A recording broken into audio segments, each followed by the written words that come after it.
Wait, hindi ko na ituloy ito. Hello, Mahaba pa ito, good ma'am. morning po, Sir Edisman. Madam Vice President.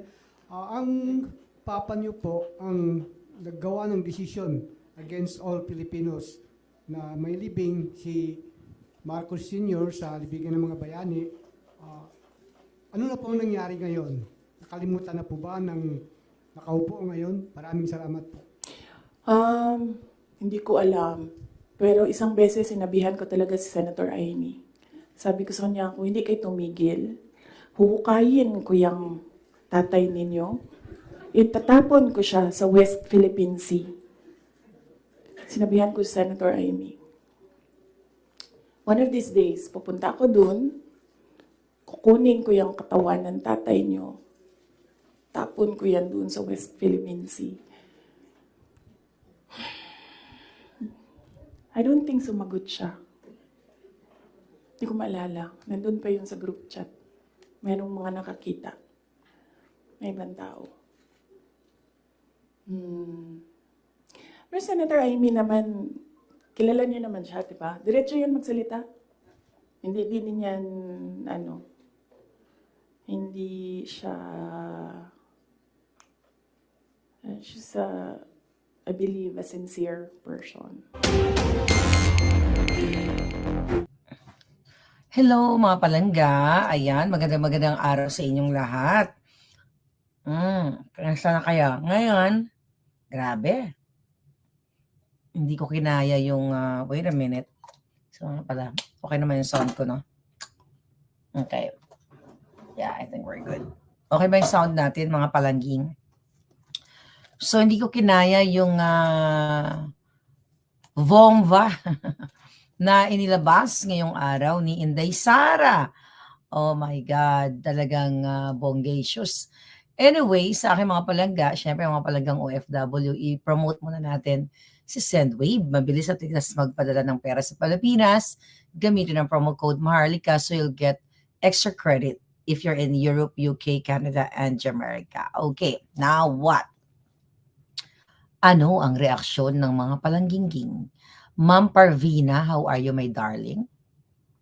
Si Django nangunguna, si Chona Santos, si Sara, hindi naman si Inday Sara, si Rebecca Ogata, si Yoli Reyes Gador, at marami pang iba, si Nori Soriano. Okay, here's my take. Okay, kanina naman nag-live ako, I'm having fun, pero hindi ako makafocus. Hindi ako makafocus kasi nahihilig ako kay Inday Sara. So galit na daw ang Mother Eagle, sabi ni Sita Espinola. Alam ninyo, grabe yung mga revelasyon, okay? At ano yung naging impact nito sa inyong lahat ng mga Pilipino? At yung lalo na yung mga nakikinig sa akin. Alright? So ibig sabihin, mga kababayan, yung ating mga expose patungkol sa bangag na gobyerno ni Bangag ng Marcos Romualdez Tambaluslos ay hindi ito na trip-trip lang ni Maharlika o ng ating mga colorful na ahas na nagbibigay sa atin ng information. May audio ba tayo palangga? Tingnan natin. Asa ba yung yung headset ko? Dali lang. Tingnan ko yung boses ko. Kasi may mga may mga comment, alam ko iba dyan trolls. Okay. Ba't wala dito? Okay. Ba't ko nakikita? Live ba ako? Okay, loud and clear. So bakit di ko nakikita sa Facebook? Merong audio. Okay. So kinuwento ni Inday kung gaano ka Jejemon ang gobyerno ni Bangag. Saan natin umpisahan? Number 1, syempre yung revelasyon ni Inday na talagang ginamit siya ng Bangag na gobyerno ni Bangag, ng pamilyang manggagamit, okay, Amy Marcos, at si Marcos Jr. na talagang ang sabi nga mismo doon sa press ko ni Inday na hindi aminado si Amy Marcos na hindi sila mananalo kapag hindi hindi sila hindi nila iti-team up si Inday Sara. Okay? So malinaw yon sa sikat ng araw na viral naman si BP Inday, sabi ni Nanay Lita. Oo nga. Okay? Ano ba gusto mo unahin? Ang dami kasing alisin sa pagkalubog. Itapon ang jangkay ni Marcos Sr. Okay. Here's my take. Okay? Dahil nga sinasabi ni Inday, lagi siya sinisisi, naririnig niya na hindi sana magkaganito ang Pilipinas, ang pangyayari sa bayan kung saan lubog na kayo sa baha, lubog kayo sa mga kawatan, smuggling, kidnapping at lahat-lahat na kung hindi nakipag-partner si Inday Sara. At sinabi naman niya na desisyon niya yon, although yung part na in-approach siya na pwede makipag-tandem si Bangag sa kanya, at sinabi niya nga sa kanyang press con na nag-ask siya ng guidance from her mother and from her siblings na kung saan, na kung tatakbo daw ba siya at na bilang isang vice president para itandem kay Bangag, kaya daw bang pangalagaan or ituloy ni Baste yung obligasyon niya as a mayor in Davao para ma-maintain yung pagiging top 3 nila na maayos na city sa Davao at yung talagang mga accomplishments ng Davao City. But since nag-agree nga si Baste, kaya naman nagdesisyon si Inday Sara na makipag-tandem na nga dito kay Bangag na ito sa mga kondisyones. At nilatag niya yung mga kondisyon na ilagay niya sa DND dahil yun ay kaya niyang gawing trabaho na yun dahil sa nakita niyang insurgency at kaguluhan sa Davao. So yung security ng buong Pilipinas. Okay? Not in Davao, but buong security ng Pilipinas. And of course, kasama yung continuity. Isa yun sa nakita ni Inday na maraming mga project na kailangang ituloy ng susunod na presidente kapag nanalo siya yung mga proyekto ni dating Pangulong Rodrigo Duterte. At ang nabanggit ni Inday doon, yung mga maalala ko na lang, na since narinig niya kay Bangag, hindi nga daw niya narinig kung ano yung talaga yung plataforma. Basta ang sinasabi lang ni Inday doon na ang natatandaan lang niya na sama-sama tayong babangon muli. So in-expect niya o nag-assume siya na sama-sama tayong babangon muli, ibig sabihin dapat talagpasan pa ni Bangag yung mga mabubuti na ginawa nung mga past presidents. Sabi nga ni Inday, nag-assume lang siya at yun nga, nakita niya, hindi naman ginawa at ngayon, para kay Inday, hanggang number 2 lang ang Pilipinas in terms of leadership. Number 2 lang sa vice-presidente dahil wala nga tayong matinong presidente. Kasi nung ni-rate niya, tinanong siya ng reporter, in rate 1 to 10, how would you rate this Bangag, di ba? Ang sabi ni Inday, 1%. How low? Well, we all know, di ba? Nabangag nga si Kuting Jr. o si Marcos Jr. At paulit-ulit na binanggit ni Inday sa kanyang press con na nangingi siya ng tissue. Sabi niya, bigyan mo ko ng tissue kasi maginaw. Ano pa niya yung aircon. Nangingi siya ng tissue. Sabi niya, ulit-ulit yung sinabi na, uy, hindi ako nagpupulburon na. Naisipon lang ako, pero hindi ako nagpupulburon. So ano yung mga palangga? Siguro naman, di naman kayo Bangag katulad ni Kuting, ni Marcos Jr., ni Lisa Tanas, na pusher, Bangag, kidnapper, na hindi nyo maintindihan kung ano yung mga pasubali ni Inday Sara. And I was so happy. And sabi ko nga, itong mga expose ni Inday, ito na yung pang-jampal ko din sa mga tao noon na supporters, okay? Na supporters ng ni Pangulong Duterte na I'm doing this exposés.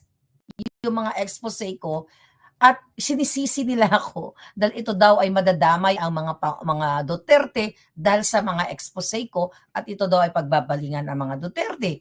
And now, look at Inday Sara. Behind the scene, di ba? Yung mga na-witness niyang kababuyan, kawalanghiyaan, walang empathy, di ba? Ang gobyerno ni Bangag, narinig niyo mismo diretso, okay? Sa bibig ni Inday Sara. Right?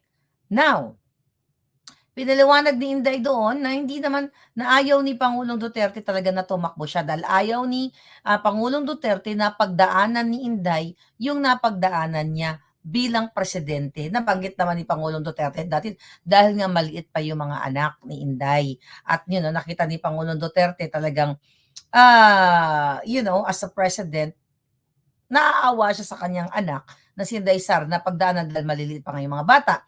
At doon nakita ninyo, narinig ninyo, very detalyado ang sinabi ni Inday doon sa isa sa mga agreemento nila or usapan nila na once si Bangag ay ma-elect, ay yun nga, ang pamunuan niya yung DND, then meron siyang yung sa Department of Education, which is, di ba, piniliwanag ni Inday doon na yung sa DND, although binigay naman sa kanya yun, pero yung mga asungot, yun yung talagang nag-oppose, but since ayaw daw niya ng araw-araw siya tirahin sa social media, o tirahin ng mga PR firm, unang mga dilawan, unang mga ahas, kasi nagsama-sama na nga sila, di ba? So nagsettle siya dito sa Department of Education, which is isa yun sa mga gusto niyang gawin, di ba? Yung education, security, trabaho, at yung maayos na pamumuhay. So wala tayong problema doon. Yun ang sabi niya. Then mga palangga, dito niyo makikita kung gaano kawalang hiya si Bangag Jr. Dahil isa sa naging usapan nila, kasi may usapan naman talaga yung mga namumuno, wherever you go mga kababayan, whether in Europe or in America, may mga ganong pag-uusap, kaya nga kayo nagtandem at i-assist siya dito sa air travel.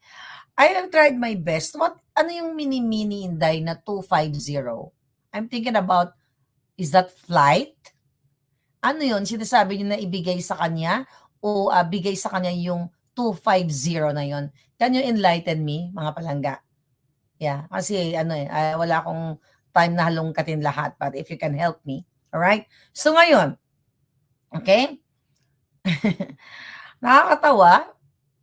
Dahil sabi nga ninyo, sapol na sapol, eroplano siguro, sabi ni, yan din yung iniisip ko, flight, di ba? Yeah, flight 250. Okay? Tapos hindi binigay sa kanya. Niliwanag, okay? The more hearing, the more pasabog ni Inday. Sabi niya siya na, niliwanag ni Inday doon sa kanyang press con na sinabi niya, presidential airlift ba? Chopper? Okay, now I think I got it. Yeah, yun din ang pagkaintindi ko, but I just want to make sure kasi o at least nagsettle tayo doon, na yung air travel para makita niya yung kanyang mga anak. Nag-agree si Bangag. Pero hindi niya tinupad. Nakita niyo kung gaano 250 flight. Good, thank you. Okay, so hindi tinupad ni Bangag Jr. yung kanyang pangako kasi sila ang tunay na mambubudol at addictus benedictus. Sabi nga ni Inday kanina, ang sabi niya na yung aircon, hindi, sabi niya, sandali lang sabi niya, hindi ako nagpupulburo yun na lang term natin. Pero sobrang lamig talaga yung sipon ko. Sabi niya, hindi ako umiiyak sabi niya, hindi ako umiiyak. Sobrang lamig lang at hindi ako nagpupulburon. At pinapaliwanag ni Inday na the nerve, the heck, na may time pa talaga si Bangag magsabi-sabi sa kanyang damdamin na na-deceive siya o binudol siya ni Inday Sara. Kaya tignan nyo ngayon, di ba? Ay, Cotton Fin. Kaya tignan mo ngayon ang kanyang pasabog. Ganito po ang mga bangag. Okay? Ganito ang bangag. Dahil ang sinabi ni Inday doon, hindi importante, dapat ang pagod mo bilang isang presidente o bilang isang vice president, ang importante yung nararamdaman ng tao. Sabi pa nga Inday, ang dami mong oras you talk about your feelings na na-deceive ka. At sabi nga Inday, saan, by the way, ang question ko, saan si Inday ng budol? Di ba? Ang sabi nga ni Inday, walang pakialam ang taong bayan sa feelings ng VP at Vice President. Okay? Kaya sabi ni Inday Sara, bakit kailangan, hindi niya maintindihan, bakit, yun ang pinagsasabi ni Bangag. Kaya nga, ayon sa kanyang press con, na yung mga taga Davao, yung mga Bisaya, sabi daw kay Inday, during the conversation nila, pag nasa Davao sabi niya, yawa na, sabi niya, Bangag ugnawong makapal lang muka. Siya na ang nangilad, siya na ang nanloko, magsalita pa siya na siya ay na-deceive. Ganun po kasi ang Bangag, pa-victim sila. Okay? Pa-victim sila at doon, isinalaysay ni Inday Sara, okay? Na yung mga nagpo-push sa kanya na magpresidente ka. So nagkaroon siya ng in-explain niya SWOT analysis, yung SWOT analysis meaning yung sinusulat niya kung ano yung pros and cons, ano yung positive, 'di ba? Ano yung positive on her side, bakit kailangan siya tumakbo? At ano naman yung negative kung bakit hindi siya dapat tumakbo? So ipinaliwanag ni Inday Sara yon. Then doon sa explanation ni Inday na nung kinumbinsi siya na may uban. Nung kinumbinsi siya na mag-run as vice president, sabi ni Inday, I want to see my numbers. Yun nga, ang sabi nila, okay, we can deliver that. Pwede kami magpa-survey, di ba? Quick and dirty. So I was wondering, ano yung dirty survey? So that's very understandable. Dirty survey is a fake survey. Kukuha ka ng mga respondents. Okay, yun ang ginawa ni Bangag. Magaling sila. Siguro, yun ang sabi sa, hindi siguro, sinabi mismo ni Inday, yung kampo ng Bangag, sige, mag-quick survey kami, and dirty survey. So, quick survey, mabilisan para makita ninda yung numbers. Ang dirty survey, magbabayad ka ng survey firm. No, MSB, I don't look sleepy. Yeah, I'm okay actually. Pwede pa ako sumayaw uli. Alright? So, sabi nga ni Leia, strength, weakness, opportunities, and threats. Tama ka. SWOT, you're right. Actually, nandito yan. Ayoko lang kasing idetalyado dahil hindi naman ako teacher para mag-lecture, but right. So, tama ka dyan. So, yung SWOT, S stands for strength. Kung ano ba yung strength niya to run as a president. Then, ano yung weaknesses niya na para ito, kung ano man tong weaknesses na to, pwede niyang i-develop para itong weakness na ito maging strength niya para maging winnable siya as president. Then, ano yung mga opportunities, okay, na pwedeng na makita. Let's say, I believe, when you say opportunities, mga palangga, ano yung mga favorable conditions? Let's say, siguro, andyan yung mga taong tutulong sa kanya, ano ba yun nga, yung kanyang advantage, di ba? And also yung threats, na kapag ba siya ay tumakbo, ano yung gagawin ng kalaban? Makapag-gurgur siya or gagawan siya ng mga smear campaign. Mga ganyan-ganyan. So yun, very well explained. Thank you, Palangga. So dito, gusto ko lang himay-himayin. Hindi ko na lahat, ayoko na maulitin yung kanyang press conference. Panoorin nyo na lang. Ngayon, ang gusto ko lang sabihin, mga kababayan, ang nakakaloka lang dito, yung gusto ni Inday, ano ba itong title natin? Gusto ni Inday hukayin ang jangkay, okay, ni senior. Alam mo, talagang natatawa ako, kahit na busy-busy yan ako, natatawa ako. Hindi yun literal. Pwede rin literal na hukayin. Gusto niyo bang hukayin yung jangkay ni senior? Comment kayo, gusto niyong hukayin. The reason why sinabi ni Inday yun, dahil nga non-stop ang tirada sa Huwad Committee, yung mga bataan ni Lisa Tanas, yung mga trolls, survey firms, lahat pati media, laban kay Inday Sara, kasapakipagsabuatan ni Bangag Jr., ni Tambaluslos, at ni Lisa Tanas. Imagine mo nangako si Bangag na he is willing to give that condition kay Inday, yung flight 250 na yan, para pagkailangan ni Inday na makita ang kanyang mga anak na maliliit ay makikita niya. Pero after niya nang nanalo, anong sabi ni Bangag? Based on that press con, ay kasi importante si Lisa Tanas. Kaya nga sabi ni Inday doon, ano ba ang trabaho niya o ano bang nagawa niya sa Pilipinas? Ang tanong ko, ang nagawa, alam ni Inday Sara, ang nagawa ni Lisa Tanas ay mangidnap ng bata, mang-smuggle. Actually, binanggit ni Inday yan. yung smuggling, yan yung talamak ngayon sa Pilipinas. Pupunta tayo dyan mamaya. So ngayon, mga palangga, okay?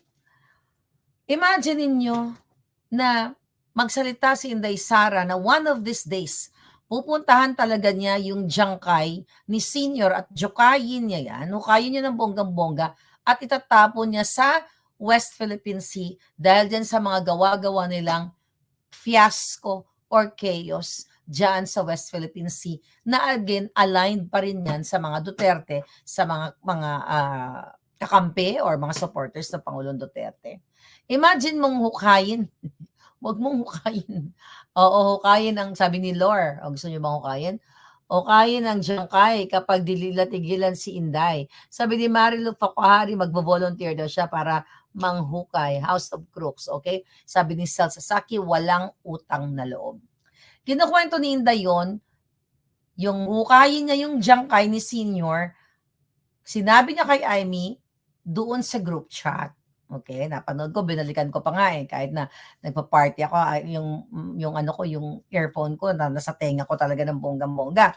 So anyway, gaano ka tapang at gaano ka buisit na si Inday. Sa niya, bullshit, pa ulit-ulit si Inday, sinabi niya, I don't take BS, sabi niya kahit sa kanyang tatay. But anyway, ngayon, dito niyo nakita kung paano katapang si Inday Sara, and she knows how to play her words in terms of pag-atake sa mga bangag.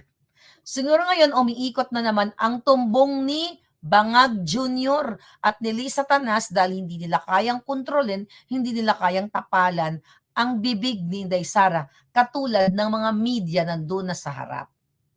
Diba? Hindi ko naman sinasabing lahat. Kaya nga sabi ni Inday dun sa mga media, na, kung yun kayo, presidente nyo, sa ako hindi. Okay? Hindi niya presidente si Bangag dahil nga unang-una, 1% lang ang binigay na grado ni Inday sa lahat ng kababuyan na ginawa ng Bangag administration. At ang sabi ni Inday, kung kayo, papayag kayo, tatanggap kayo ng pera, ako hindi. Kahit ilang gaano kahalaga ang perang yan na itapal sa akin, hindi kayang bilhin ng pera ang makakapagpasaya sa kanyang buhay o kailangan niya sa buhay niya. Right? Remember that? Ngayon, mga palangga. So, dito niyo makikita na talagang grabe yung pagtatraidor ng bangag na to. Bakit dumating si Inday sa pag-iisip na huhukayin niya yung jangkay ni Marcos Sr. kapag hindi nila tinigilan? And I can't really wait that to happen. Alam mo yon? At ipalit si Bangag. Malay nyo, dahil sa kakapulboro niya, sabi ko nga sa inyo, ay bumulagta na lang ng bonggang-bongga yan. At etong usapin na ito, huwag nyong iwawala. Iba-viral natin paulit-ulit. Takpan ninyo ang kanilang saga, ang kanilang telenovela dyan sa Quad Committee na yan. Dahil sila ay magkakasabwat para atakihin si Inday Sara. Pero ang totoo, narinig nyo na, coming from the horse's mouth, ika nga, na ang bangag niyong presidente, na minsan na may nag-graduate na isang PMA year, I believe, hindi niya binanggit, pero I believe PMA year, dahil sa group chat namin, may nag-forward actually, ng video clip, na kung saan may graduate, I think marami na nag-post, okay, ngangabels ko na lang muna, tsaka na yung mga video-video, na nag-graduate na naglambing. Ako, para sa akin, ang sabi ni Inday, nung during that graduation rites, okay, graduation ceremony, may isang estudyante na, ang sabi ni Inday, sabi niya, feeling niya it's parang hindi appropriate, but siguro yung appropriate na sinabi ng bata na hiningi yung relo na, ang sinabi ng bata na, pwede ba, Sir, Mr. President, na akin na lang yung relo mo as Christmas gift, as graduation gift. Tapos pinaulit uli ni Bangag, ano yon? Sabi ng graduate, pwede po ba na akin na lang yung relo mo? Tapos ang sagot daw, bakit ko naman ibibigay ang relo ko sa'yo? Okay? Yun ang sabi, okay? Ang eksaktong sinabi ni Inday na narinig niya during that ceremony na, Mr. President, can I have your watch as graduation gift? Tapos sabi ni Bangag, what did you say? At ang sabi inulit, at ang sagot ni Bangag, why will I give you my watch? Imagine nyo, relo lang. Alam nyo, I'll tell you something about watch. When I traveled to Mexico, I think for birthday ng, no, hindi 4 years ago yon, 18th birthday. So that was 10 years ago pala.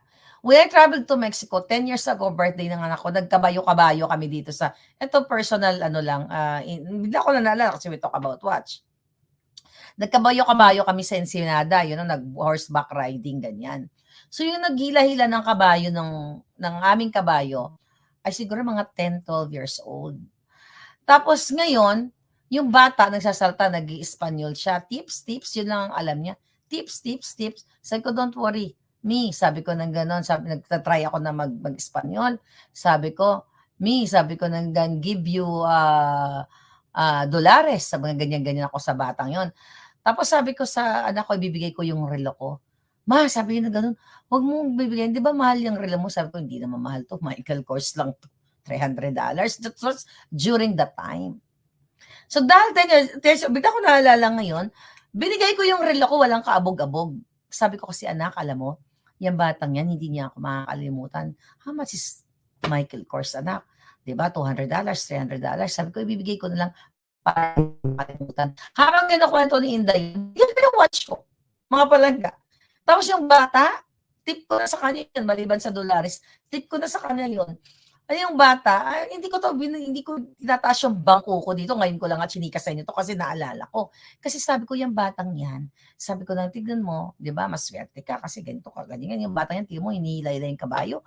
Di ba, sumasakay tayo ng kabayo, So, hindi niya ako makakalimutan sa buong buhay niya. May isang babae na nagbigay sa kanya. So, bigla ko naalala habang kinukwento ni Inday. So, imagine mo, magkano ba yung relo ni Bangag? Richard Mille ba yon? Ano bang mga brand? Mamahalin ba yon? 10 million, 20 million, 30 million? Kung ganun, na hindi niya kayang i-let go yung relo niya, dapat sinabi niya doon sa cadet, sa graduate na yon, don't worry. Diba? Bibigyan ka ng regalo. I will ask my PSG. Diba? May record naman doon. Binabanggit naman ang pangalan ng cadet, ng gumraduate, Juan de la Cruz. Diba? Sabi ko sa PSG ko, bulangan ko, pakikuha mo yung pangalan niya, si Juan de la Cruz. Diba? At regaluhan natin ng relo. How much is that? Diba? Kung hindi mo kayang ibigay. So, ano pong pagsasalarawan nito na yung hinayupak na si Bangag ay walang puso, hindi sincero. This is more than watch. This is about your feeling as a president, as a person. Wala siyang pakialam na tinurn down niya yung isang graduate na yun. Diba? Hindi naman kailangan I would understand na, kunyari, may memories yung relo na yon, binigay ng nanay niya, o whatever, maintindihan mo yun eh. Pero yung pagiging mabuting tao mo, mag-iisip ka, paano mo mapapasaya? And you're not talking about as an ordinary citizen, but as a president. Paano, PMA here paano mo pasisiyahin ang batang ito, itong graduate na ito? Okay, I'll get your number.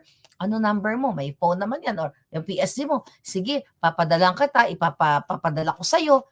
Di ba? Dapat ganun yung gesture. At narinig natin kay Inday Sara kung gaano ka walang hiya ang presidente ninyo, walang pakialam, wala naman talagang pagmamahalan. Lagi kasing bangag. Bangag na bangag. Patek Philip daw yata. Yun na nga yung point ko. Let's say, hindi niya mag-let go dahil galing sa nakaw sa bayan, lahat naman nananalaytay sa dugo ni Bangag ng pamilya niya galing sa kaba ng bayan. Wala siyang pagmamay-ari na pinaghirapan niya, pinagpawisan niya. Dahil kung meron man siyang pinagpapawisan at basa yung kilikili niya, lahat ay yung pag-Coca-Cola niya o pagpupulburon niya. Hindi siya nagpapapawis dahil nag-exert siya ng effort para kumita ng patas na pera. Pero pinapawisan siya habang tumitira siya ng pulburon kasama yung mga kaklase niya sa pulburonic. Diba? And talagang tawang-tawa ako daw, tawang-tawa talaga ako kay Inday na natatawa ako na pumapalakpak ako na papahukay niya talaga si Senior. Sana 'pag pinahukay mo, Day, at itapon mo sa West Philippine Sea, ipalit si Bangag, 'di ba? At yung nabanggit ni Inday na yung sabi niyang jajanggalin niya yung julo ni Kuting, saang part 'yon? Okay. Okay, so out of that, ano tawag diyan, yung pagkadismaya, okay, frustration ni Inday Sara nung narinig niya na ang isang presidenteng bangag na bangag ay talagang walang puso. Sabi niya nga do'n sa kanyang press con, "This is over. This is about it. This is toxic." Sabi niya yung nasa utak daw niya during that time na pinapaliwanag niya na gusto niyang janggalin yung I think it's just an expression, it's not literal, na gusto niyang janggalin yung julo ni Kuting. 'Di ba? Gusto niyang ganunin. Okay? Yung julo ni Kuting. Kasi ang sinasabi ni Inday, yung batang graduate na yan ay one day mapuputulan ng daliri, matitegi dahil sa pakikipaglaban sa bayan. Pero binigo niya dahil ang sarili na yun, pwede ka naman magbigay ng mumurahing relo. Like, ano ba yung mga mumurahing relo? Seiko o kung ano man, di ba? Anything. Like, marami namang relo ngayon na less than whatever. At least, ako nga binigyan ako ng relo ng Office of the President nung pumunta ako dyan sa, di ba, na-meet ko si Pangulong Duterte. Nakatago yun. Actually, binigyan ako dito sa consulate, consulate dito sa Los Angeles. Tapos nung pumunta ako ng Pilipinas, binigyan ako sa gisag ng Pangulo. Nakatago sa akin yun. It's not about the price. Magkano lang ba yun? If you talk about the price, magkano lang naman yung mga relo na gini-give away ng Malacanang? Hindi naman Rolex yun, hindi naman Patek Philippe yun or something. Yun yung memories, yun yung gesture ng isang kaibigan, di ba? O isang kaibigan, o isang presidente na maalala ka. Kaya nga ako, ang nagbigay nun sa akin si Pebs, ang nag-abot si Pebs Duque, di ba? At sa office ni Secretary Andanar, binigyan ako ng tuwang-tuwa ako, di ba? May binigay pa sa akin na na mga souvenirs ba? Mga libro ni Pangulong Duterte, nakatago lang sa hindi about kung magkano ang presyo. Kung ako nun, di ba? Kahit hindi ako presidente, nilambingan mo ako na, Marlica, pwede ba yung relo kong ganyan-ganyan? O pwede ba yung akin na lang yan kasi regalo ko sa anak? Hindi kita bibuguin. O sige, sa'yo na yan palangga, o. Di ba? Hindi man ganun kamahal yan. O, yun na yan. Di ba? So, yun yung ganun. Pero ito, presidente, wala kasi siyang pagmamahal sa inyo. Wala kasi siyang puso. Ang gusto lang nila ay bumalik dyan sa, nakabalik na nga, di ba, sa panunungkulan para hubasin ang pera ng bayan. Yan, mga palangga. Remember, I think may kinuha ko article. Remember,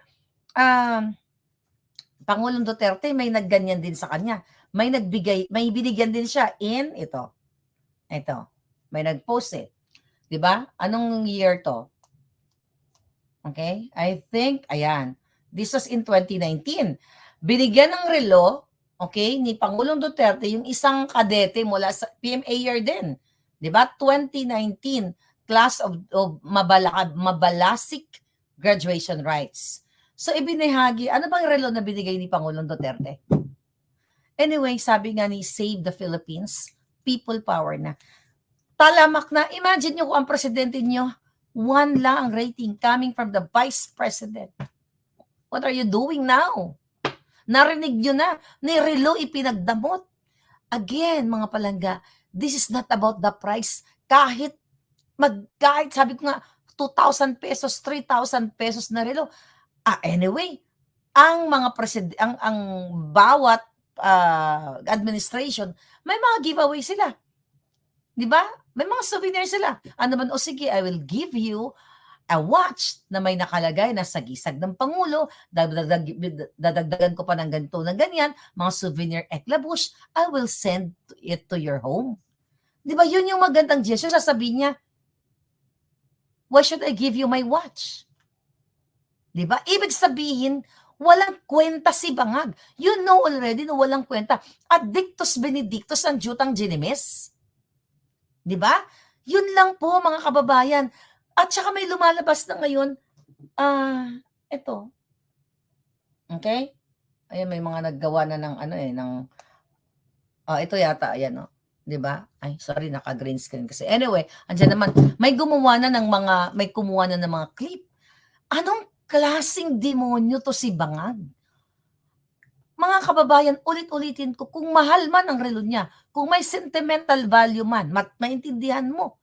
Pero hindi mo maintindihan na bakit wala siyang ginawang initiative para mapasaya niya ang isang PMA-er na tama, sabi ni Inday Sara, one day mapuputulan ng daliri, matitegi dahil sa pakipaglaban sa bayan. Ano ba naman yung relong yun? Di ba? Naggaling sa loob ng Malacanang, grabe ang relo, pinagdamot, sabi ni Marilyn Sen. Ayun na nga, so ngayon, yung mga expose ko since 2022, araw-araw ko po sinasabi kayo, mag-speak up na kayo. Speak up, speak up, speak up. And this is a big speak up day for Inday Sara. And I hope you follow. Feeling ko may mga malalaking kaganapan talaga. So ngayon, mga palangga, okay?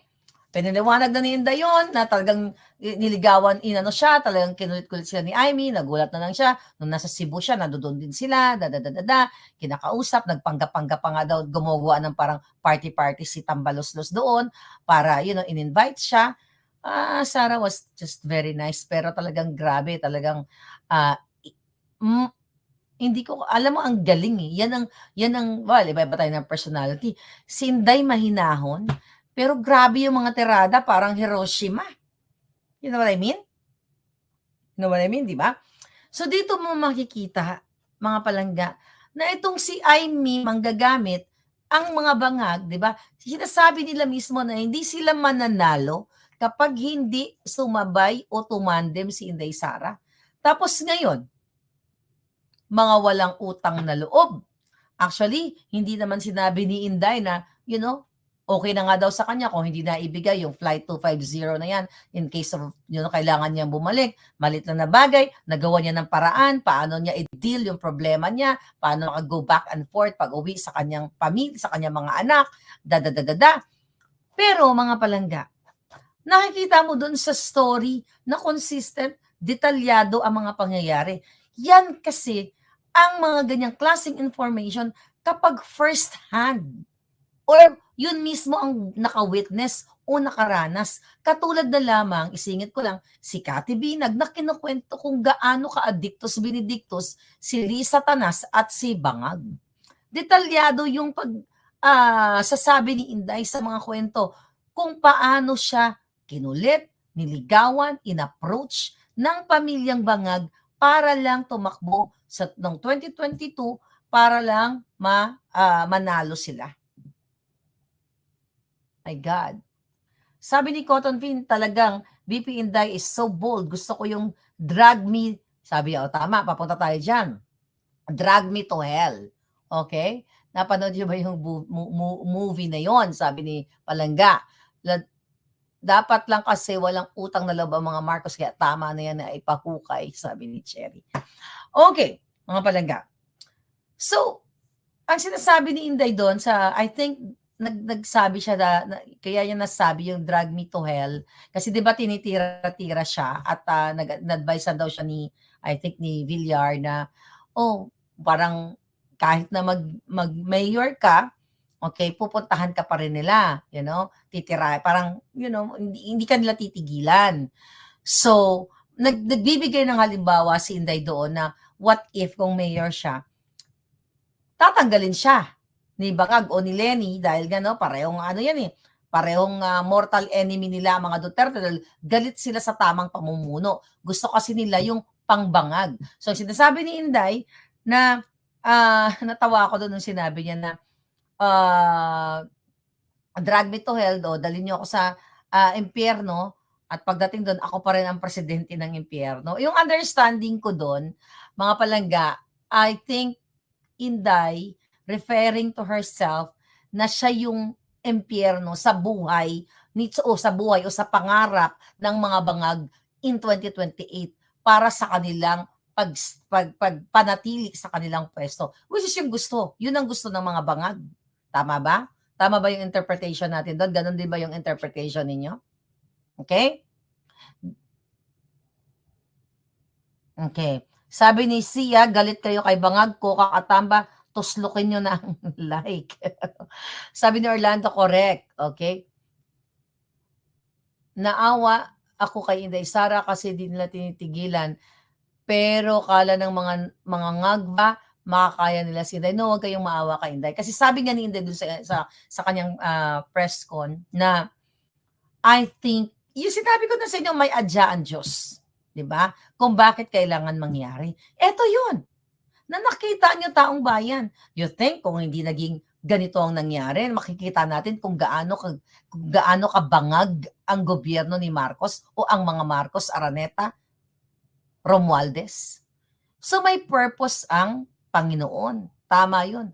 May purpose ang Diyos kung bakit ito nangyayari ang mga bagay-bagay na ito. Imagine mo, pumunta si Amy sa Davao, niligawan, si Inday kinukulit na, kailangan na magtandem kayo ni Bangag kasi kung hindi sila mananalo kay Lenny. Ang sabi ni Inday, andyan si Bato, andyan si Bongo, andyan si Manny Pacquiao, ganyan.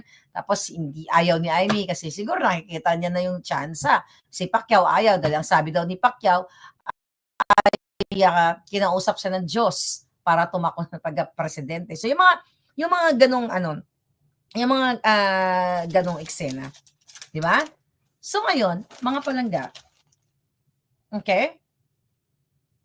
Pinaliwanag ni Inday doon na isa sa mga dahilan talaga na pumayag din siya. Siguro, ayun ang pag-analisa ko sa mga sinasabi niya na kaya siya pumayag na rin. I think, sabi naman niya, decision making niya yon. Wala naman talagang, although nandoon yung pagligaw, pag-convince sa kanya, pero at the end of the day, siya yung nagkamada o nagsalansan ng mga bagay-bagay na nag-decide na, okay, I'll run, di ba? Magtiteam up ako kay Bangag. Pero kasi iniisip niya yung mga hanging projects ni Pangulong Duterte na continuity. Di ba yun yung slogan ni Bangag? Na tuloy natin, continuity, mga nasimulan ni Pangulong Duterte. Pero anong nangyari? Binaliktad niya ng hayop niya.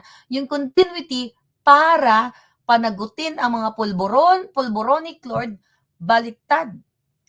Kinontinue ni Bangag yung mga nakarang administrasyon na pinakawalan ang mga sangkot sa pulboroni, katulad de Lima, Espinosa, Sayarot, at marami pang iba. At namayagpag ang mga adictos benedictos, kaya ang mga anak ninyo ay biktima ngayon. Ang kinontinue ng Bangag na gobyernong ito ay ang mga kababuyan ng mga past president, ang pagnanakaw, smuggling, lahat ng mga kawalang yan. Yan ang ikinontinue ng inyong bangag na presidente. Kaya kung ako sa inyo, eto, nagsasalta na si Inday Sara, Hiroshima na ang binitawan niya. Ano gagawin nyo? Kayo na lahat na sumusuporta para sa katotohanan. Again, si Inday Sara lamang para sa akin, sabi nga niya, inadya ng Diyos, sinabi ko rin yan. Kaya hindi ko pinagsisihan. Somehow, sabi ko sa inyo, hindi ako ang may, kasi sinisisi nyo rin si Inday, di ba? Na dapat, kung hindi sana tumakbo si Inday kasama ang mga bangag, hindi sana nangyaring ito. Ano ang sabi ko sa inyo? The same kami nang sinabi ni Inday. Si Inday na almost the same, na hindi niya pinagsisihan kasi akala niya nga continuity, akala niya gagawin yung tama. Ako din hindi ko pinagsisihan kasi unang-una, hindi naman ako ang nagnakaw. Hindi naman ako nang kidnap, hindi naman ako nag-smuggle. It's the same ng explanation ni Inday Sara na ang akala niya, inassume niya, na ang gagawin ng bangag ay para sa better Philippines. Pero ang ginawa, para sa pagiging pagbalik ng mga oligarko, ibigay ang mga pagmamay-ari, okay? Ang pagmamanage ng ang mga pampubliko or government properties katulad ng NAIA, di ba? At ngayon, tumataas ang mga service fees na hindi pa nga nakikita ng taong bayan ang improvement ng serbisyo, taas na kaagad. So, inadya ng Diyos kung bakit nagtandem sila. Ako naniniwala dyan na para nakita nyo taong bayan, para matapos na ang awayan. Ano ba ang problema natin in the past? Ang awayan ng Dilawan, ng Liberal Party, at ng Pulahan. Pero look at now. Tinanong si Inday, I believe na ano ang masasabi mo dito sa pagtatagpo ni Lene Robredo at ni Bangag. Ang ito daw ay, sabi ni, tama ba? Sabi ni Kuting, ito ay political reconciliation. So wala nang pula at saka dilaw. Kasi nagsanib puwersa na sila. Anong ibig sabihin yan? Pare-pareho lang silang mambubudol. Nung lumaban ang mga Dilawan, Aquino, sa Bangag, sa mga Marcos Romualdez, hindi sila lumaban. Hindi sila nag-people power para bigyan ang Pilipino ng matiwasay na pamumuhay, trabaho, seguridad, etc. etc.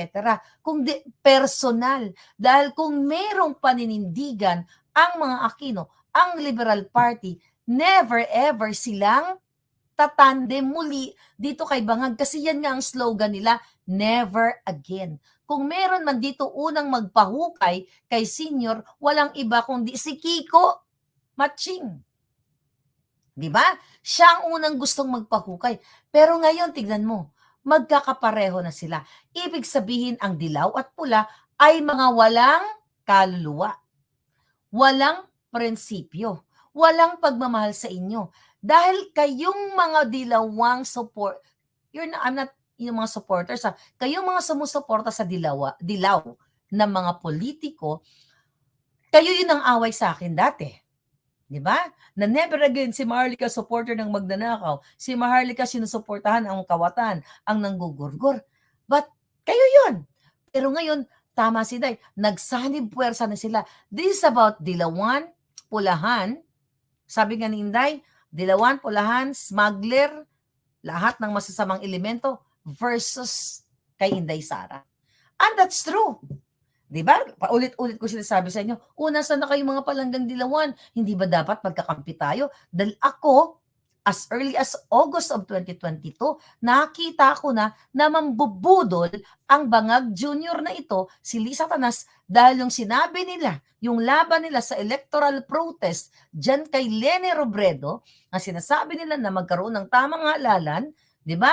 Ng clean and honest election para itong mga aspiring candidates natin na mga matitino kahit walang pera, they can run, they can laban fairly and squarely, di ba?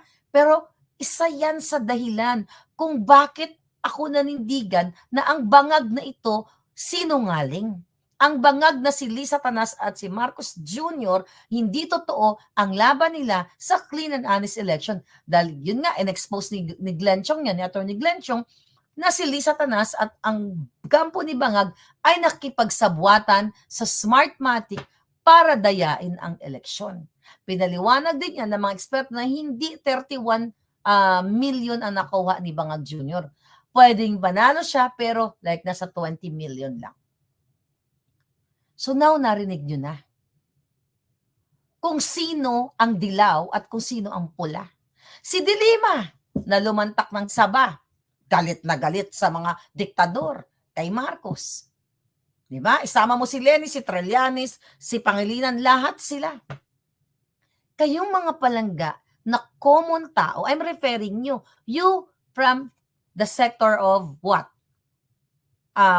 Vendors, tricycle drivers, ordinary citizens, na sinuportahan nyo ang mga Dilawan dahil galit na galit ang inyong mga sinuportahan, katulad ni Robredo, katulad ni Pangilinan, katulad ng mga Aquino, sa mga Marcos, dahil sila ang pahirap sa bayan natin, dahil magnanakaw, manggugurgur, masyalo, nung panahon ni Senior, di ba? Ganon ang inyong mga naratibo. Nasaan kayo? Iniwan na kayo sa ere ng mga politikong ito. Ngayon, political reconciliation, kasi pare-pareho silang bangag ang pag-iisip para sa Pilipino. Hindi sila para sa Pilipino actually, kundi para sila sa kanilang pansariling interes. Kasi, kung lalawakan ninyo ang pag-iisip ninyo, si Duterte, kung gusto niyang manatili sa power at talagang wag nang umalis na mamuhay ng prinsipe at reyna 'Di ba? Hindi na yan nailik si Bangag. Pero ang sabi ni Duterte, diyan ni Pangulong Duterte, hindi niya gagawin ang katulad ng ginawa ni Senior na natili sa pwesto. After niya 6 years, lilisan na siya. Sabi nga ni Doc Lorraine Badoy, Marso pa lang naghahanda na ang Pangulong Duterte, nililipat na ang kanyang mga gamit pauwi ng Davao. Kasi wala siyang interes na manatili o magkapit tuko sa pwesto. Pero itong Bangag na ito, wala pang nagagawa. Sabi nga ni Inday, wala kang nakitang ginawa niya. At huwag na kayong umasa. Dahil kung si Pangulong Duterte nga, hindi natapos yung within 6 years na mas maayos ang kanyang pamamalakad, di ba? How much more dito kay Bangag? Huwag na raw kayong umasa kasi 1 lang yung rate niya kay Bangag dahil, oh my God, mga kababayan, hindi pa nga napag-usapan yung 5,500 flood control. Hindi pa nga na, doon binabanggit na Ninday sa ibang mga interview niya, yung Duran-Duran na nakalagay sa batas na sino mang mga politiko, okay, hindi ka pwedeng gumastos ng pera ng bayan para sa birthday party at hindi ka pwedeng magtanggap ng regalo sa iyong kaibigan in form of concert na multi-million ang halaga, material things o party whatsoever. So, etong mga nangyayari dito, mga palangga, ito ay hudyat na para gumalaw kayo. What time is it now? Friday na sa Pilipinas. Mamaya, meron sila dyan sa EDSA. Sila Maui, sila Agent Morales, nandyan sila sa EDSA, ang kanilang EDSA Friday group. Sabayan nyo na. Tapusin nyo na ang lahat ng mga bangag. Mag-speak up day kayo kasama si Inday Sara.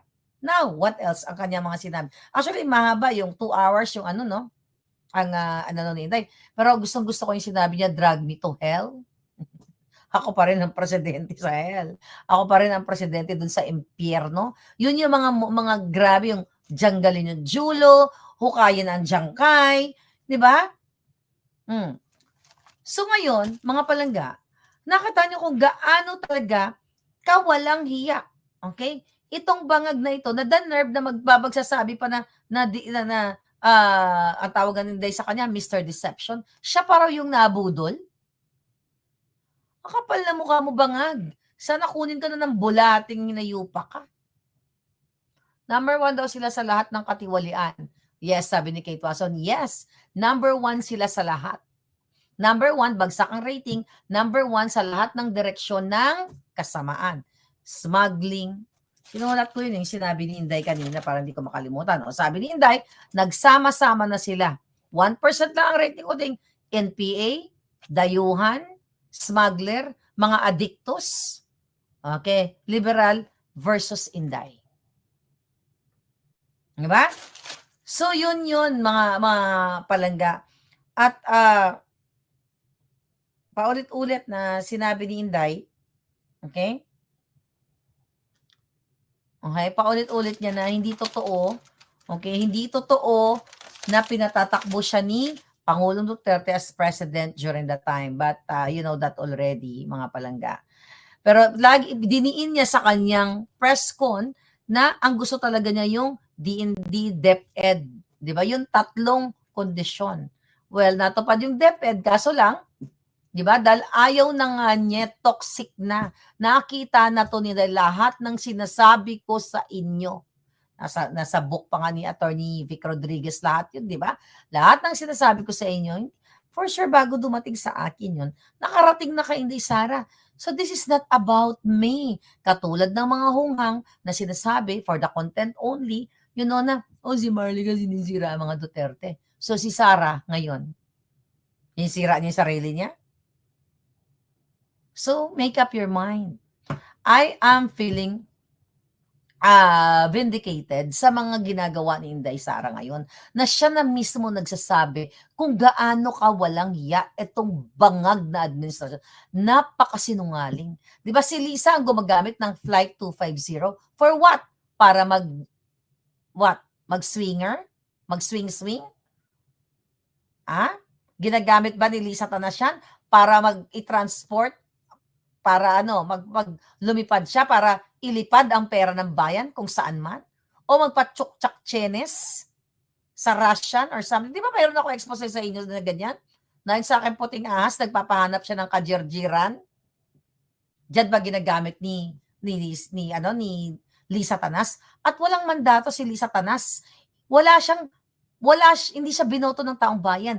Pero siya ang nagsasiphon, siya ang humihigop, siya ang, humihigop, sumisipsip ng dugo o pera ng bawat Pilipino.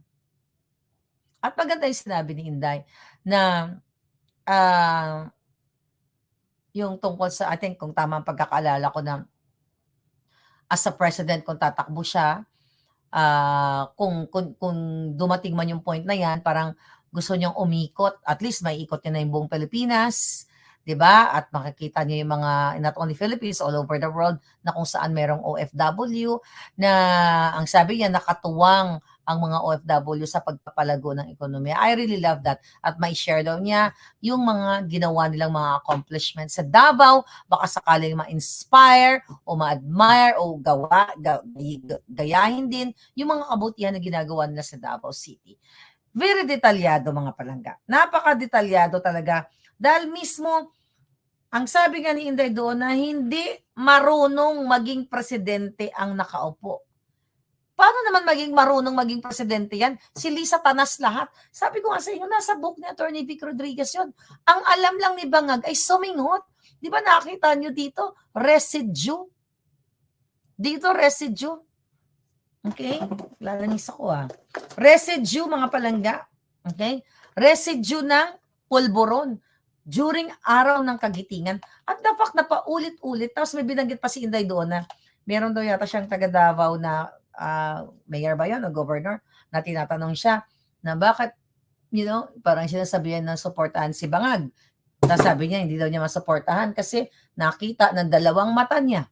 Hindi tuloy ni Inday. Pero understandable, nakita nung kakilala ni Inday na mayor or governor yon na dahil dating security guard ni Bangag, na si Bangag ay sumisinghot. Kaya hindi kayang iboto nung kaibigan ni Inday si Bangag dahil nakita ng kanyang dalawang mata na si Bangag ay sumisinghot. It's the same thing na rationally, Governor, right? Helen Federico, thank you palangga. It's the same thing na sinabi ni Agent Morales sa akin. I think sinabi niya sa vlog niya na hindi niya binoto si Marcos Jr. Pero si Sara binoto niya. Ang binoto ni Agent Morales si Isko, di ba? Yun ang sabi niya, tatandaan ko. Dahil hindi kayang iboto ng konsensya ni Agent Morales na nag-witness din sa PIDEA leaks dahil alam niya na si Bong Daza ay pumunta sa PIDEA in 2012 na inisplok o isinumbong ang kanyang BFF na si Bangag Jr. ay tumitira, sumisinghot ng pulburon doon sa condominium ni Terry. It's the same thing ng paliwanag ni Inday na yung kaibigan niyang governor never ever ayaw supportan si Bangag kasi dating security niya, then nakita ng kanyang dalawang mata na tumitira ng pulburon. Yes, PF Channel, si Bong Daza ang informant. Pero ang sabi ng kaibigan, sige, ikaw lang ang suportahan ko. Di ba? Kaya talagang grabe, magsimula sa relo na ayaw man lang bigyan. Imagine mo, graduation, isang beses lang nag-graduate sa kolehiyo ang batang yun o ang estudyanteng yun. Hindi pa mabigyan ng kahit may logo ng presidential seal. Itong ating PMAer, you have to get out from your house, mga palangga. Grabe. Sabi ni Dan Scorpion, ma'am, sinisipon si Inday Sara, si Bangag, si Pulburon. Okay? Sa bait talaga si Inday, nagpasabog ng galit. Nagpakahinahon sa totoo lang. Yun nga sabi ko, I wish mamana ko yung ganun, but we have different personalities. Okay? Di ba? Pero iba ang tirada ni Inday, di ba? Jajanggalin yung Julo. Oh my God. Sana, wag ka na, Day, wag mong dungisan yung iyong, but we all know na hindi niya minimin na literally yun. Di ba? Hayaan mo ng iba gumawa niyan. Wala na tayong ano dyan. Wala tayong, ano tawag dito? Wala tayong mapihita dyan. Hayaan mo siya dahil na matunaw. Hayaan mo taong bayan na humila sa kanya. Hindi marunong maging presidente. Siya okay? Oh, sabi ni tinanong si Inday, pinagsisihan mo ba na nagkipagtandem ka kay Bangag? O, sinabi niya na pala na hindi. Okay? Okay, hindi niya pinagsisihan. At sabi ni Inday, in-explain ni Inday na during Pangulong Duterte, yung mga kaibigan ni Lenny o si Lenny, hindi sinuspend o ginipit ni Pangulong Duterte. Hindi katulad dito ngayon. Lahat kinakasuhan, ginigipit, dinadamay, at kinukumbinsi ang mga preso, yung mga fake witness dyan o resource person dyan sa Congress, upper and lower, lalo na sa House of Representatives, para idiin si Inday at ang mga Duterte. Nagkamali ba ang ating ahas na colorful? Colorful na ngayon ang ating ahas, marami na eh. Nagkamali ba nung sinabi ng ating colorful na ahas na Maharlika, tatargetin si Inday Sara, isa sa dadamay sa ICC, idadamay si Bato, si Bongo, si Pangulong Duterte, and the rest vlogger na sinusuportahan. Nagkamali ba? So ginawa ba ni Maharlika yun para what? Kasi may mga dati, may mga shonga bells na sinabi, ginagawa ni Maharlika kasi inuutusan, parang meron pa silang narrative dati na, meron pa silang angulo na ako ay pakanapan ng mga bangag over my gorgeous, sexy body, darling. Never ever kung lulunukin ang suka ng mga butod na ahas para gamitin, para magagawa ng issue, para masira ang Duterte, ganun. Pang-utak biyayan. Pang-utak pulburon yung nag-iisip ng ganyan. Nagkamali ba ako? Gumawa ako ng eksena. Coming from my puting ahas, kasi may nag-send sa akin, very fresh. Shout out kay Rayster. Di ba? Na yung mga luma na mga video clip na, huwag kayo maniwala kay Maharlika kasi ang napupuknutan ang mga Duterte. Really, Charlie? And now, look at Inday Sara. Si Sara na mismo ang nag-reveal sa inyo kung gaano ka ungrateful, kung gaano ka bangag. I'm glad si Inday nagsasalta na ngayon ng pulburon, paulit-ulit. Napakatapang. And I am looking forward. I can't wait for the PMAers, men and women in uniform, kung paano ninyo panagutin ang bangag yung presidenteng binababoy kayo. Ang sabi nga ni Inday, kung tama ang pagkaalala ko, na sinabi niya na dapat ma-justify, mabigyan ng hustisya ang taong bayan na bumoto kay bangag. Ano yung hustisya na yon? Ibigay ang mga proyekto, ibigay ang trabaho, ibigay ang tama. May sinabi si Inday doon, I hope tama yung pagkaka-analyze ko, pagkakaintindi ko na babawiin, tama ba? Babawiin natin yung ninakaw. Tama ba? May sinabi siyang ganun eh, na parang babawiin ni Inday yung mga ninakaw nila. Paano yon?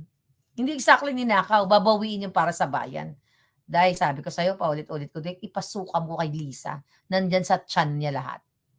Takot na sila kay Aguila, sabi ni Kitty. Okay? Wala nang eleksyon, sabi sa kanta ni Sara. Last Christmas daw, malapit na.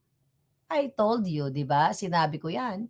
Ay, Vega Warp. Ano sabi niya? Si said, hindi raw siya nagpupulburon, sabi ni Cosby. Oo, yung sa sinisipon-sipon nga siya. Sige, ano pa yung na-comment nyo doon? Okay? Sabi ni Den Scorpion, ang SWAT daw, singhot, walwal, orgy. Tiwali, galing mo talaga mag-ano ng mga eksena. Babawiin niya ang para sa bayan, sabi ni Eugene Clave. Exactly, ano babawiin ni Inday? Alangan naman ng polboron. Siyempre yung ninakaw nila. Kaya yung mga buwaka ng genimes yan. Kaya nga, I hope hindi sila abutin ng Pasko. Dahil, jitayin lahat yung mga yan. ako na ang pinakamasayang Pilipino sa buong mundo kapag nagitay o nagurgur sa kanilang sariling pagpupulburon yang mga hinayupak na yan. Dahil kawawa ang Pilipino, kinakawawa kayo mga palangga. Babawin ni Inday at ibalik sa taong bayan, sabi ni Margie Gonzales. Sabi ni KWS Traidor yan, walang utang na loob. Ngayon tinitira nila ang mga tumulong sa kanila kahit di man tayo ninakawan na tayo lahat lang nilagyan ng tax niyan, mapupunta lang sa kanila yan, ibubulsa nila, sabi. Exactly mga palangga, lalo mga OFW, yun nangyayari sa airport dyan. Di ba? Ang mga pagtaas ng bilihin, lahat. Kuryente, negosyo, pahirap sa amin, sabi ni Marga M. Sabi ni Delphine, paano? Hinakot na palabas. May mga paraan. And we have to trust our future leaders. We have to trust God kahit minsan gusto mong tanungin ng Diyos, Lord, ano ba? Bakit nangyayari yung ganito sa ating bayan? Bakit ba laging kawawa ang Pilipino? We'll see. Kaya nga ako palang hindi ako napapagod, di ba? Kahit paus ako, I'm glad, bumalik na boss. Kahit paus ako, ayoko ma-miss yung araw. Kasi nagsasaya ang mga bangag kapag walang nagbabatikos sa kanila. Akala nila okay lang sa Pilipino yung pagnanakaw nila. People power na, tara na, sabi ni Alice Salovino. Yes. Okay? Rosmos Tunen, hello. Sabi, Senator Amy Marcos, ano na ang masasabi mo sa press conference ni Bibi Inday? Sabi ni Sherlyn Yano. Ayun na nga. Ano masasabi ni Amy? Para may sinabi siya recently, sinad sa akin ni Chris Lam. Hi Chris Lam, how are you palangga? Okay? Tignan ko lang yung may sinend sa akin. May statement yata si Amy. I don't know kung bago ito. Ang sabi daw niya, Senator Amy Marcos's Vice President Duterte is remaining silent by taking a very low profile lifestyle. I don't know. Wag na to. Walang konteksto. Hindi ko alam kung ano ibig sabihin niya dito. Alright? Anyway, mga palangga. Actually, marami pa dapat tayong salansanin. Mag-part 2 na lang tayo kasi 4:21 a.m. na. Okay? So, I'm so happy na marami pa tayong dapat talakayin, but let's support Filipino people. Inday Sara, ginagamit lang. Tama siya, ginagamit siya ng Diyos. Ako naniniwala ako na ginamit ako ng Diyos. Imagine mo, number 1 loyalist of all loyalists na kilala ni Lisa Tanas, sinabi niya yan. Tapos ako ang pinakaunang nag-alsa balutan. Nag-alsa dahil sa mga kasinungalingan nila. So, ngayong araw, well, maraming beses na, di ba? The moment na nag-speak up si Inday, this is not about gusto ko lang mahadamay ang Duterte. Mismo ang binudol na Inday Sara na ginamit ng mga bangag na Marcos Jr., di ba? Ay nagsalta na jajanggalan ng Julo, jujukayin ng Jongkay ni Senior. Ako nga, hindi ko binanggit yan eh. Di ba? Jajanggalan ng Julo, hindi ko binanggit yan kahit sa, well, baka nabanggit ko, baka nakalimutan ko lang. But anyway, paano nasasabi yung mga ganyang pananalita? Yung taong naka-witness ng kasamaan, ng karumal-dumal na pagnanakaw, pangingidnap, pang-ismagel, pagpupulboronik, kaya naa-atter na ibanggit yan ni Inday Sara na gusto niyang janggalin yung Julo dahil sa out of galit niya, inis niya sa kahayupan ng bangag nito. But anyway, I'll talk to you later again. Thank you sa inyo mga palangga. Magpa-part 2 tayo tomorrow. This is your fair lady Maharlika. See you. Babush.